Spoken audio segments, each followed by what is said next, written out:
Bonjour à tous, il s'appelle Luc Auffray, a tenu à ce que je donne précisément son nom. Il a une ferme entre Saint-Brieuc et Rennes. Cet homme a fait 3 dépressions, il a perdu ses collègues de suicide. Il mène depuis des mois une enquête sur les ondes électromagnétiques agricoles disponibles sur Facebook. Pour Luc, il s'agit d'un grave scandale, encore plus grave que le sang contaminé, dit-il. En cause, toutes ces antennes relais, ces éoliennes, ces lignes électriques, ces postes sources Enedis, ces transformateurs de 63 000 volts de répartition qui redistribuent le courant en 20 000. Conclusion, les bêtes ne produisent plus de lait aujourd'hui. C'est un vrai souci. Et puis, 1500 bêtes sont mortes autour de lui. Et pas que des bêtes. Autour de lui, dit-il, démultiplication de cancers, d'Alzheimer, de clusters pédiatriques, de cancers comme jamais. Le bébé de son voisin est même né avec la moitié du cerveau en moins. Luc, il a toujours vécu dans cette région. Il a même repris l'exploitation de ses parents. Personne dans le coin n'avait jusque-là constaté un tel phénomène. Alors, tout cela se traduit comment? Eh bien, je vous l'ai dit, plus de production de lait, les bêtes ne produisent plus ni ne grossissent plus. L'électricité sans fil par faisceau est absolument redoutable. Un sujet du reste non évoqué dans la crise agricole. Mais pourquoi on n'en a pas parlé, notamment à Rungis avec le président? 3 raisons à cela, me dit-il.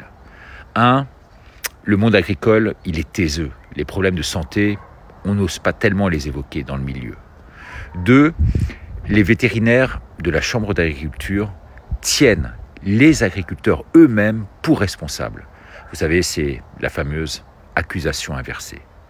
Alors, il a vu Marc Fesneau ou les représentants du ministère qui feignent d'écouter, mais qui renvoient aux calendes grecques absolument toute mesure aujourd'hui. Mais ce scandale électromagnétique commence à fuiter de partout.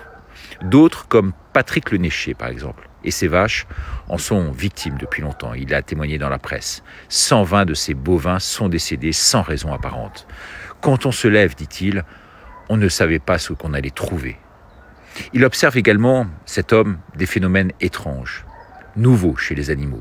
Par exemple, des veaux aveugles avec des trous dans les crânes, mal formés ou se cognant la tête dans les murs. Eh bien aujourd'hui, devant la puissance de la contestation, de la démultiplication des plaintes, un sondage a quand même été ordonné dans ce milieu agricole. Sondage pipé, bien sûr. Les pouvoirs publics s'étaient engagés à faire une étude auprès de 400 000 agriculteurs en France, mais 100 000 seulement auraient reçu le formulaire envoyé par les chambres d'agriculture. Et dans ces 100 000 en question, il n'y a que 30 000 qui l'ont réellement lu. Il faut dire que les questions étaient totalement noyées au milieu d'une somme d'informations aussi inintéressantes qu'illisibles. Bref, 2000 agriculteurs quand même, ont signalé de vrais problèmes et également la mort de leur bétail. 2 sur 15, c'est énorme. Devant la lenteur juridique, ils s'impatientent. On nous laisse crever à petit feu, disent-ils en commun. Luc Auffray, lui, est donc installé dans ce village des Côtes-d'Armor depuis 12 ans, depuis 2012. Depuis le 24 octobre, il a fermé son exploitation, la mort dans l'âme. Ces bêtes ne produisaient que de moins en moins, des bêtes qui ne poussent plus, dit-il, normalement 2 kilos par jour, elles ne prenaient que 500 grammes. En cause donc cette électricité, non seulement par le sol, par l'air et surtout par l'eau, par l'abreuvement. Pour s'hydrater, les bêtes sont obligées de puiser maintenant dans leurs propres réserves. 134 bêtes, 134 oui, sont mortes en procédure, donc aujourd'hui contre Enedis, depuis 5 ans et demi. Il se bat bec et ongle.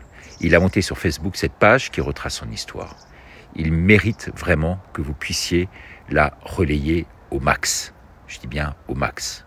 Sur Facebook, vous tapez « Enquête ondes électromagnétiques agricoles » et vous tombez sur lui. Luc Auffray. Merci beaucoup de m'avoir écouté pour cette minute. Au revoir.